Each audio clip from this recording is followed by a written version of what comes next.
Assalamualaikum Sobat Tirai Gaib. Salam jumpa di channel cerita horor. Di channel ini akan kami ajak kalian menelusuri dunia mistis yang tegang dan menyeramkan. Silahkan subscribe, like, komen, dan share. Serta nyalakan tombol notifikasinya, supaya kalian tidak ketinggalan cerita terbaru dari channel kami. Yang sudah subscribe, semoga diberikan umur panjang, kesehatan dan berlimpah rezeki serta selamat dunia akhirat. Di Kabupaten Batang, Jawa Tengah, terdapat sebuah hutan yang dikenal luas oleh penduduk setempat dan wisatawan yang penasaran, yaitu Alas Roban. Hutan jati yang rimbun dan indah ini, dengan pohon-pohon besar yang menjulang tinggi, menciptakan atmosfer yang mistis dan menenangkan. Seakan tak ada habisnya, pepohonan ini menutupi tanah yang dihiasi semak-semak liar dan belukar yang mempesona, menjadikannya tempat yang penuh kehidupan. Di balik pesonanya, tersimpan cerita kelam yang sudah berakar sejak zaman penjajahan. Alas Roban bukan sekadar sebuah hutan biasa. Nama itu sendiri sudah cukup membuat banyak orang merasa was-was, bahkan menahan nafas sebelum melangkah lebih jauh. Pada masa penjajahan Belanda, ketika mereka membangun jalan untuk menghubungkan kota-kota di Jawa, jalan yang membelah hutan jati ini menelan banyak korban. Pembangunan yang berjalan dengan keras dan penuh penderitaan tidak hanya menyisakan jejak fisik di tanah, tetapi juga memicu kisah-kisah misteri yang tak terungkapkan hingga kini. Sejak saat itu, jalan-jalan di Alas Roban kerap disebut oleh warga sekitar sebagai Jalan Maut. Banyak yang hilang tanpa jejak, terutama para pekerja yang tak mampu melanjutkan proyek besar itu, dan konon mereka yang meninggal di sana tidak pernah benar-benar pergi. Hutan yang angker ini menjadi tempat bagi roh-roh yang terperangkap, menunggu untuk melanjutkan kisah yang belum selesai, kisah yang hanya diketahui oleh pohon-pohon tua dan kabut yang turun setiap malam. Terkadang, saat malam mulai merayap dan kabut turun perlahan, segala sesuatu yang ada di Alas Roban seolah hidup dengan caranya sendiri. Keindahannya menyembunyikan kegelapan, seakan menunggu mereka yang berani untuk menantang nasib dan mencari tahu apa yang sebenarnya terjadi di balik keangkerannya.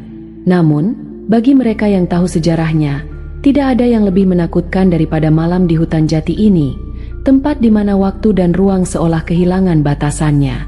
Tahun 1996, malam mulai turun saat bus antar kota melaju membelah hutan Alas Roban. Kabut perlahan mulai turun, menyelimuti jalan seperti selendang putih yang melilit bumi. Dari jendela bus, Agung menyandarkan kepalanya, matanya setengah terpejam. Hendro, yang duduk di sebelahnya, menggigit sepotong kacang goreng sambil mengeluh. "Aku bilang juga apa, Agung, jangan pulang malam-malam ke Alas Roban, itu tempat angker." "Loh," bisiknya setengah takut. Agung hanya mengangkat alis, malas menanggapi. "Tenang saja, Hendro, kita kan santri, doa kita jadi pelindung," jawabnya meski suaranya terdengar agak ragu. Tiba-tiba, sopir bus menginjak rem mendadak. Suara decitan ban menggema, diikuti jeritan penumpang yang mendadak panik. Semua kepala terjulur ke depan. Hendro hampir tersedak kacangnya. "Astagfirullah," teriak seseorang dari depan. Sopir menyalakan lampu jauh, dan semua mata tertuju pada jalan di tengah kabut.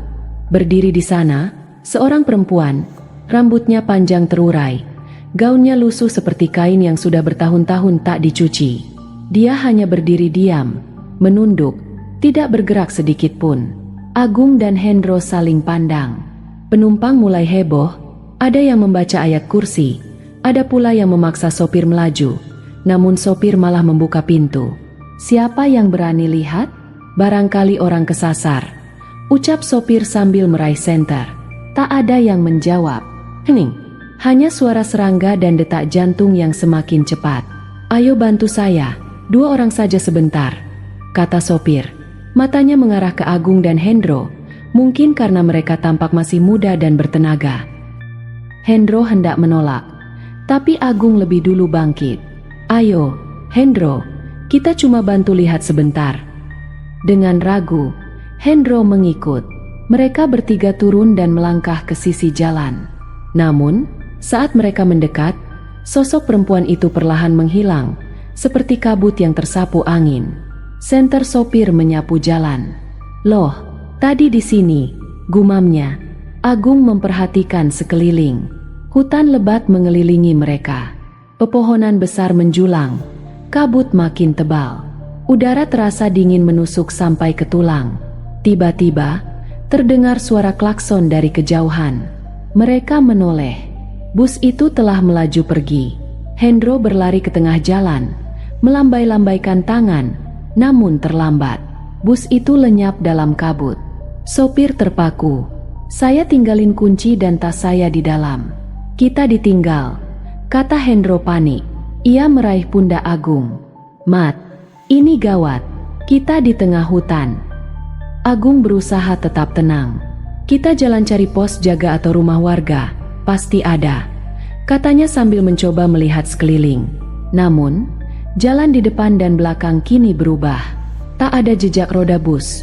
Tak ada suara kendaraan lain, hanya kabut, pepohonan tua, dan suara burung malam yang seperti tertawa pelan.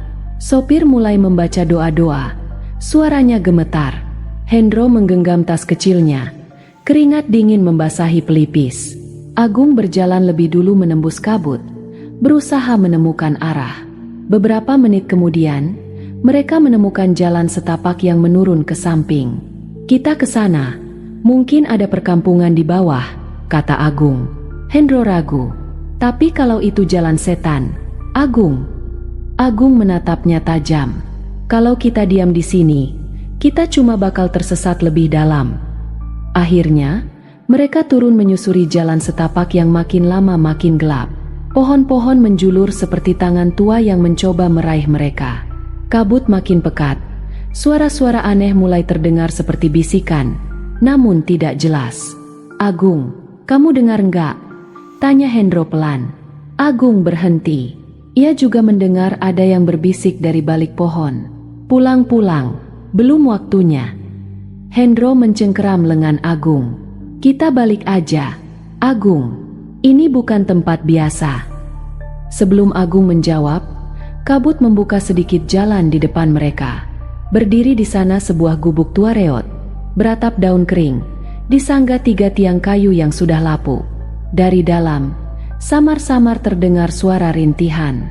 Hendro mundur selangkah. "Jangan, Agung. Aku punya firasat jelek."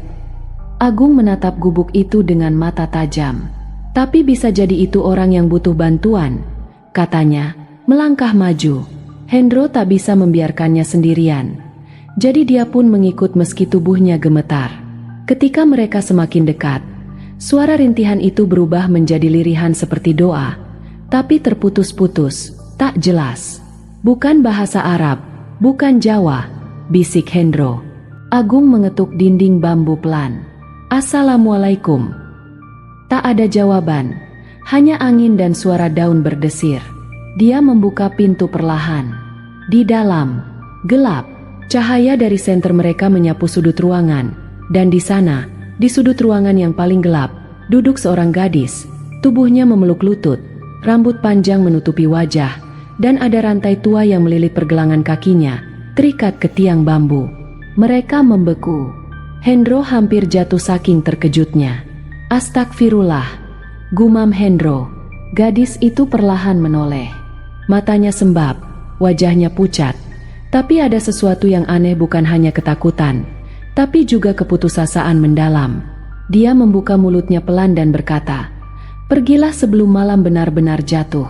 Kalau tidak, kalian tidak akan bisa keluar dari sini." Hendro menarik Agung ke belakang. "Kita harus kabur, Agung." Namun Agung menatap gadis itu lebih lama. "Kamu siapa?" Sebelum dia menjawab, dari luar gubuk terdengar suara auman keras dan panjang, membelah malam yang hening. Suaranya bukan seperti harimau biasa. Ini lebih besar, lebih berat, dan terasa seperti datang dari bawah tanah. Gadis itu menatap mereka dengan mata memohon. "Tolong aku sebelum dia datang lagi." Udara di dalam gubuk terasa lebih dingin daripada di luar. Aroma lembab tanah bercampur bau anyir memenuhi ruangan. Lampu senter Agung dan Hendro terus bergetar, mengikuti tangan mereka yang sedikit gemetar. Gadis itu masih duduk di sudut ruangan. Matanya menatap kosong ke arah mereka, dan kakinya terikat oleh rantai yang tampak tua dan berkarat. Namun yang membuat mereka terdiam adalah kenyataan bahwa rantai itu tidak menancap di tanah atau kayu apapun. Dia hanya melayang, terikat pada sesuatu yang tak terlihat. Dia bukan orang biasa, bisik Hendro lirih. Agung mengangguk pelan. Rantai itu bukan rantai biasa. Agung menatap gadis itu lebih lama. Apa yang terjadi denganmu? Tanyanya pelan. Suaranya penuh rasa ingin tahu dan khawatir. Gadis itu menunduk, lalu perlahan mengangkat wajahnya. Matanya tampak kosong, seakan jiwa dan tubuhnya terpisah. Aku Fatimah, katanya dengan suara yang gemetar. Aku dijadikan tumbal oleh keluargaku sendiri. Mereka terlibat pesugihan, dan setiap 13 tahun, mereka harus memberikan satu anggota keluarga sebagai tumbal. Agung dan Hendro saling pandang. Semua yang terjadi seakan tidak masuk akal. Tetapi ada sesuatu dalam pandangan Fatimah yang membuat mereka tidak bisa berpaling. Aku yang terpilih tahun ini, lanjut Fatimah, dan aku menolak. Aku melarikan diri, namun tidak pernah bisa keluar dari hutan ini. Setiap kali aku mencoba, aku selalu kembali ke sini, terikat oleh rantai yang tak terlihat. Hendro mundur selangkah, jelas sekali ketakutannya. Jadi, kamu benar-benar terikat oleh kekuatan gaib ini? Tanyanya dengan suara bergetar. Fatimah mengangguk. Wajahnya semakin terpuruk dalam kesedihan. Ini bukan rantai biasa. Rantai ini adalah ikatan antara aku dan kekuatan yang lebih besar.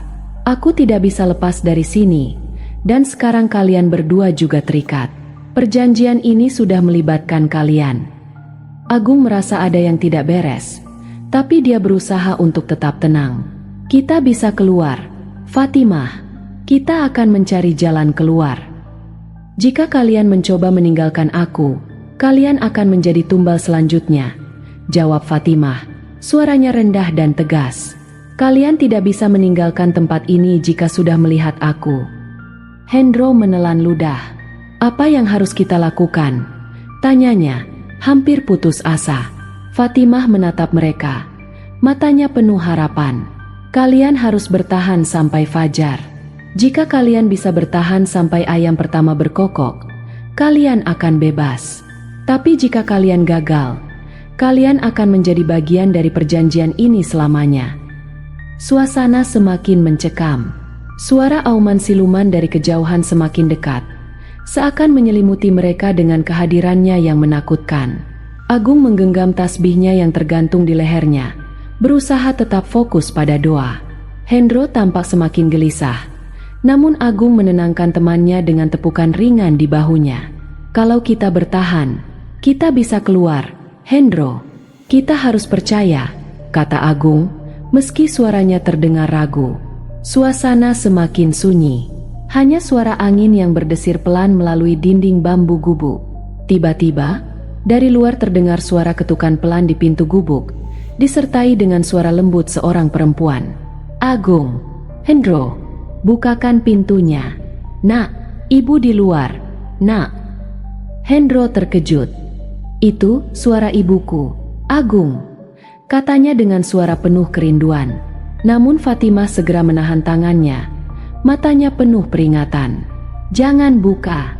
Itu bukan ibumu, Hendro. Itu adalah makhluk yang menyamar. Jika kalian keluar, kalian akan ditarik dan takkan pernah kembali lagi. Tangan Hendro menggigil. Jantungnya berdetak lebih cepat. Tapi suara itu. Hendro mulai terhanyut dalam perasaan rindu. Namun Fatimah menariknya kembali. Jangan dengar itu, teriak Sukma. Mereka hanya ingin memanipulasi perasaan kalian. Kalian harus bertahan di sini. Jangan buka pintu. Agung mulai duduk bersila, matanya terpejam, dan dia mulai membaca ayat kursi dengan tenang.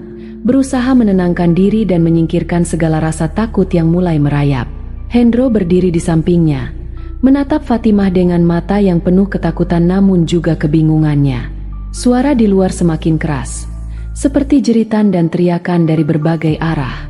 Suara ibu Hendro kini bercampur dengan suara orang lain yang ia kenal, menyuruhnya untuk keluar. Namun, Agung tetap fokus pada bacaan doa, berusaha menenangkan Hendro, meskipun ia tahu betapa besar ujian yang mereka hadapi. Tiba-tiba, suara auman yang lebih besar dan berat kembali terdengar. Kali ini seperti datang dari perut bumi. Fatimah memandang mereka dengan mata penuh kecemasan. "Itu dia," katanya. Suaranya bergetar. "Malam tumbal sudah hampir tiba. Jika kalian tidak berhasil bertahan sampai fajar, kalian akan menjadi bagian dari perjanjian ini. Tidak ada jalan keluar." Agung menegakkan tubuhnya. Tekadnya semakin bulat. "Kami akan bertahan. Kami tidak akan meninggalkanmu, Fatimah." Tiba-tiba, dari luar terdengar suara langkah berat seperti menyeret tubuh yang sangat besar. Bayangan hitam muncul di balik kabut. Semakin dekat, semakin jelas.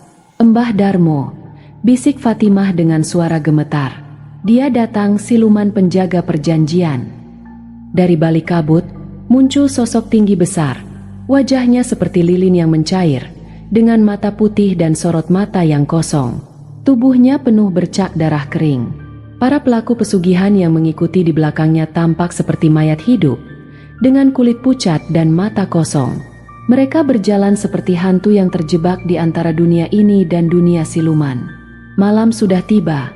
Suara Embah Darmo serak, menggelegar di seluruh hutan. "Tumbal harus genap. Darah harus dibayar." Agung menggenggam tasbih di lehernya lebih erat, dan Hendro berdiri di sampingnya. Mereka saling menatap, siap menghadapi apapun yang datang. Namun, Fatimah berdiri tegak, tubuhnya memancarkan cahaya terang. Dia mulai mengangkat tangan dan berteriak dengan suara penuh kekuatan. "Untuk Tuhan Yang Maha Esa, aku tolak perjanjian darah ini," teriak Fatimah. Cahaya dari tubuhnya menyeruak, membentuk perisai di sekitar mereka. Sosok Singodugo, siluman penjaga perjanjian, terlempar mundur oleh cahaya itu. Suaranya mengaum keras, namun tubuhnya mulai menyusut, terbakar oleh cahaya yang dipancarkan oleh Fatimah. Para pelaku pesugihan mulai menjerit. Tubuh mereka meleleh, jiwa mereka tidak utuh. Embah Darmo menggeram marah, tetapi Fatimah tidak mundur. Cahaya dari tubuhnya semakin terang, semakin kuat. "Aku bebas. Aku menolak perjanjian ini," Fatimah berteriak dengan penuh keberanian. Tiba-tiba, tubuh Singodugo meledak menjadi asap hitam yang terserap ke dalam tanah. Jeritan-jeritan para pengikutnya juga ikut menghilang, tertelan oleh angin malam yang mulai mereda. Suasana hutan yang sebelumnya penuh dengan kegelapan, kini mulai tenang. Embah Darmo terjatuh, tubuhnya setengah hancur. "Kalian pikir kalian bisa memutuskan perjanjian ini?" Suaranya serak, tapi ia tak bisa bergerak. Tubuhnya mulai mencair. Agung dan Hendro berdiri tegak, berdampingan, dan mulai melantunkan doa bersama. Suara mereka bersatu, membentuk kekuatan yang lebih besar. Cahaya dari bacaan mereka melingkari tubuh Embah Darmo, hingga akhirnya sosok itu menghilang dalam kabut, hancur menjadi debu. Semua yang ada di sekitar mereka mulai tenang. Suasana malam yang gelap perlahan berubah menjadi cerah. Fatimah berdiri dengan senyum tipis, wajahnya penuh kedamaian. "Aku bebas," katanya, dengan suara yang lebih tenang. Agung dan Hendro saling pandang. Mereka tahu, meskipun kemenangan itu besar, masih ada bekas luka yang tak terlihat oleh mata biasa. Tetapi, mereka juga tahu, perjalanan mereka bukan sekadar untuk menyelamatkan Fatimah, tetapi juga untuk menyelamatkan diri mereka sendiri dari kegelapan yang tak kasat mata. Ketika fajar menyingsing dan kabut perlahan menghilang, mereka bertiga mulai melangkah keluar dari hutan, menuju masa depan yang baru. Namun, mereka tahu bahwa jalan yang mereka tempuh tidak akan pernah sama lagi. Tahun itu, mereka pulang dengan cerita yang tidak semua orang akan percaya. Namun, itu tidak penting. Yang terpenting, mereka keluar dari malam yang penuh kegelapan dengan cahaya yang lebih kuat di dalam hati mereka. Dalam kisah yang penuh ujian dan cobaan ini, kita diajarkan pentingnya keberanian dan keyakinan dalam menghadapi kegelapan hidup. Islam mengajarkan kita untuk selalu bergantung pada Allah, terutama ketika menghadapi situasi yang penuh ketidakpastian dan ketakutan. Dalam surah At-Taubah ayat 951, Allah berfirman, "Katakanlah, tidak akan menimpa kami melainkan apa yang telah ditentukan Allah bagi kami, dialah pelindung kami." dan hanya kepada Allah orang-orang beriman bertawakal. Ketika kita dikelilingi oleh kegelapan, seperti yang dialami oleh Agung dan Hendro di alas roban, kita harus selalu ingat bahwa doa dan tawakal kepada Allah adalah pelindung yang paling kuat. Menghadapi ketakutan dan kekuatan yang tak terlihat, kita harus senantiasa mengingat bahwa hanya dengan keimanan dan keteguhan hati kita dapat melalui segala rintangan dan bahaya. Kisah Fatimah mengingatkan kita akan pentingnya memilih jalan yang benar meskipun penuh dengan tantangan dan godaan. Allah menegaskan dalam Al-Quran, "Dan berpeganglah kamu semua kepada tali, agama, Allah, dan janganlah kamu bercerai-berai." Quran Surat Al-Imran ayat 103.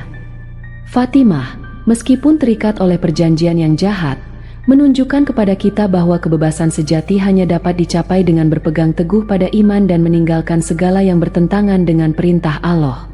Setiap langkah yang kita ambil dalam hidup hendaknya dilandasi dengan niat yang tulus untuk mendapatkan ridha Allah, dan meskipun kita menghadapi godaan dan ancaman, dengan keyakinan kepadanya, kita akan diberikan jalan keluar.